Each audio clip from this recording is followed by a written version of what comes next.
Hello everyone, welcome back to the channel. In today's video, I'll show you how to check for updates in PeaZip on Windows. First, open PeaZip from your computer. Once PeaZip is open, look at the top of the window and click on the Help menu. From the Help menu, find the Check for Updates option. Now, click on Check for Updates. PeaZip will start checking whether a newer version of the software is available. Please wait a few moments while PeaZip checks for the latest version. If a new update is available, you will see a message with information about the new version.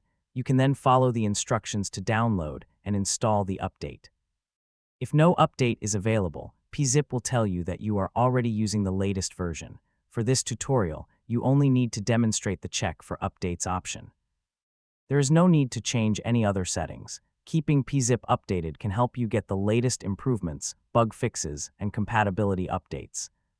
So whenever you want to check for a new version, simply open PeaZip, click Help, and then select Check for Updates.